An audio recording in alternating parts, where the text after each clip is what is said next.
So you've come here to learn about Seeker Minds. Well, this is a fine time. I have an elite here, and I'm going to show you the first thing. This is one of the most important things about using a Seeker, is when you come to elites, don't send it. You want to throw it on them. Like throw it behind them, throw it close to them. So that's what I'm about to do right now. I'm about to throw it to them. I got to get behind them first.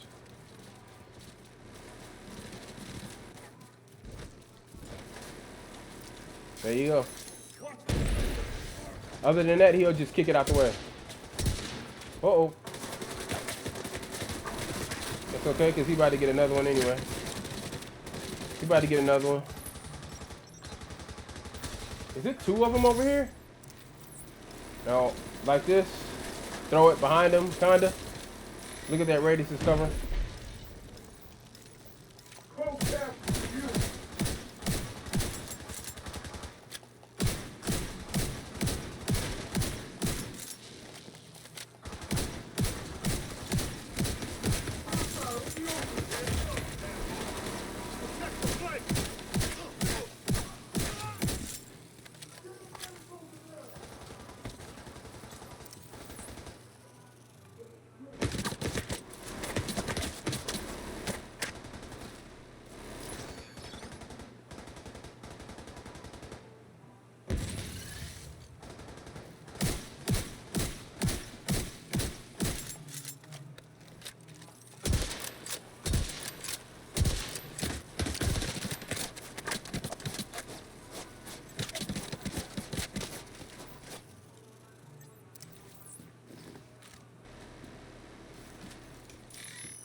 Whew.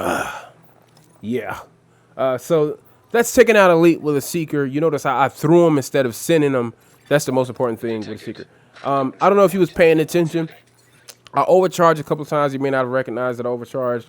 You'll notice that the radius of the Seeker got huge. You have to stay out of that radius. You know, got to stay out of that range because if you go within that circle, the Seeker will take you out too, obviously, right? So when it comes to Seeker Minds, if you're walking around with a 6-tier Seeker Mind, that's ridiculous. I say that because you won't be able to really target anyone near you. You can only target people that are away from you with a Seeker Mind when you have a 6-tier, because the radius will be so huge, it'll take you out too. So the best thing to do is to have a smaller radius, increased damage within a smaller radius. And the only way to do that is with an auto visor. That's what you see hanging off his back right there, the purple hive.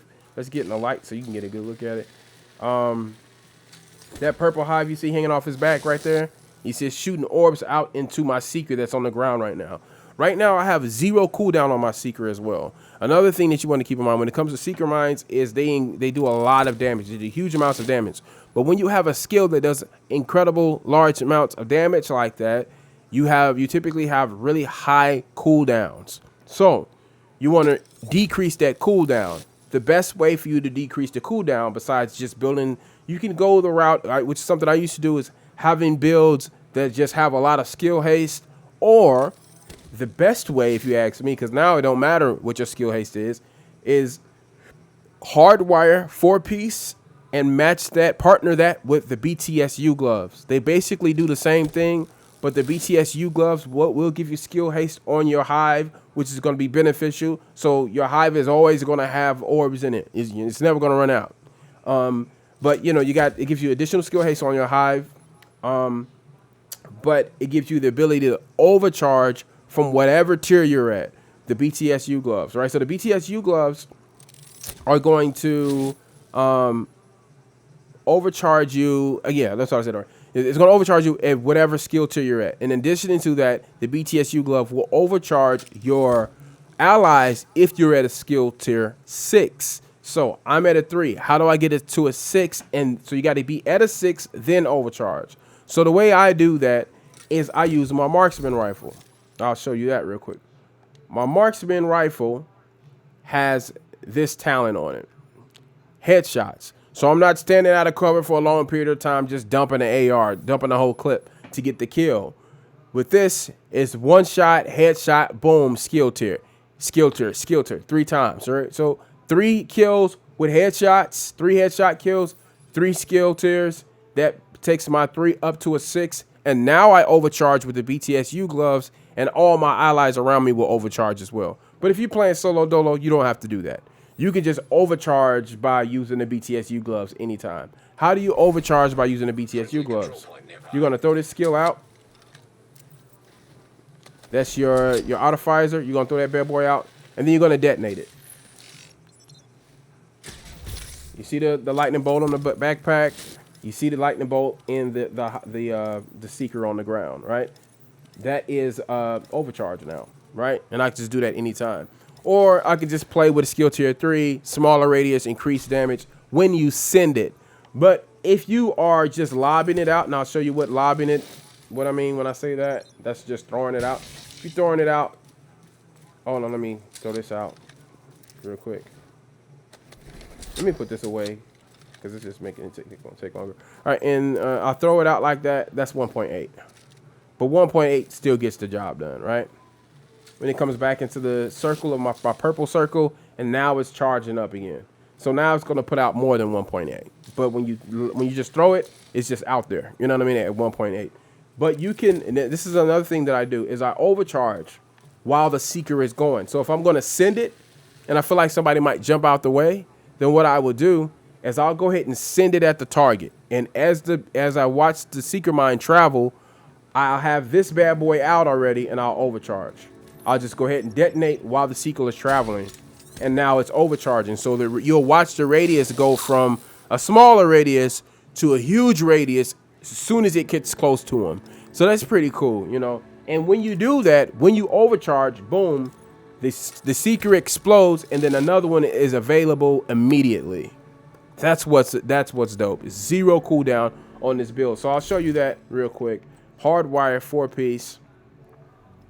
Now the backpack is going to take your feedback loop from 20 seconds down to 10, but you don't really need it with when you partner the 4-piece, the hardwire with the BTSU gloves, because you're gonna have 0 cooldown anyway. So it doesn't matter if it's from 20 seconds or 10 seconds, it's going to go to 0 anyway. But the reason why I went on ahead with the backpack is because of my chest plate, and I needed a 4-piece, and I needed to keep the BTSU gloves, of course. My chest plate, I normally always use this one, which is the Perfect Headhunter. I've talked about it before, but I'll shoot through it real quick. Again, Perfect Headhunter, you see the damage that it'll do after your 3rd shot, right?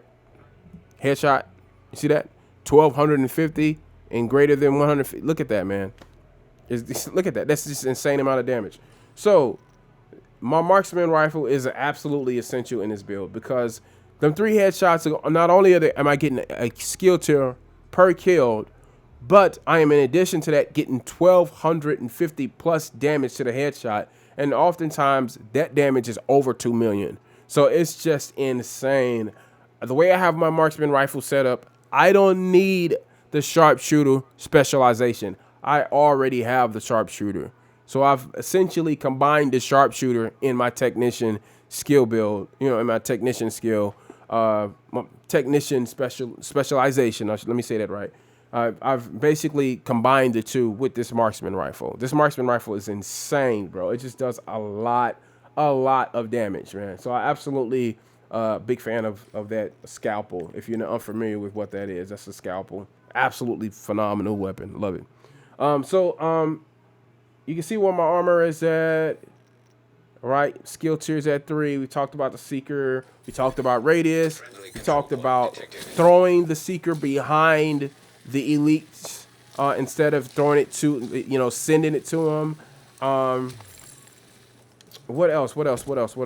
Yeah, staying out of the way of the, so again, you want to have a increased damage with smaller radius. And that way, if I'm right here, I can literally be in cover and I can send a seeker right there and it won't affect me. But you can't do that when you at a 6 tier because you better move, because if that guy moves just a little bit before that seeker blows up, you're gonna blow up with that dude. So seeker does a lot of damage. I think this is the absolute best skill in the game is the seeker mine. A lot of people like the drone, but I like this one better because you can just, I mean, just lob that bad boy out there and it's just gonna go to whoever's near, whoever's close, and it's just gonna just do a lot of damage. And then with 0 cooldown, you just send another one right back out. It's just phenomenal. Absolutely phenomenal. So listen, I hope this has been helpful for you guys with the seeker mines. Seeker mines are absolutely phenomenal. Phenomenal. I love it. Thanks for watching. I hope this helped you Asians out there. You new guys, I like to target, talk to a lot of new guys. Because I remember being new coming to this game and I was lost. Some of the other videos I'll be posting in the near future, we'll start talking about the different little side missions and all the different missions and the little recommended. I'll show you real quick. Your progress. We'll start talking about all of these, right? Because I was really confused by these. I didn't really know what was going on, what I was looking at.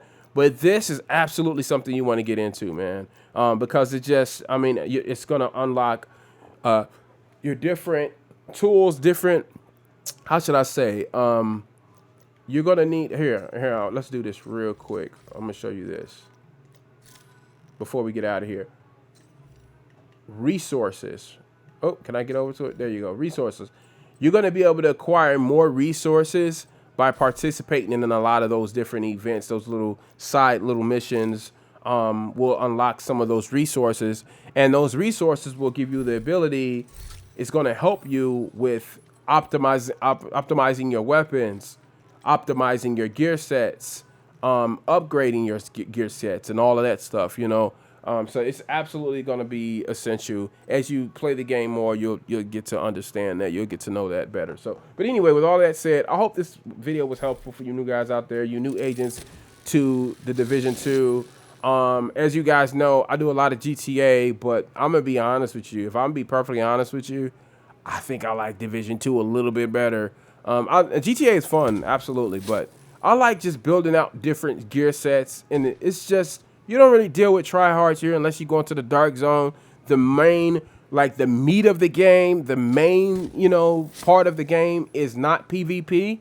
It's more co-op. So you get to, learn different playing styles, partner your gear sets with other people's gear sets. You can share gear with people, all that good stuff. So it's just, I really love Division 2. But with all that said, that was a Seeker Mine. I'm out of here. Thanks for watching. I'm back to Washington.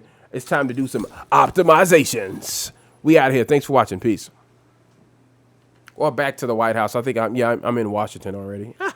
Back to the White House. Back to the White House I go. Thanks for watching. Peace out.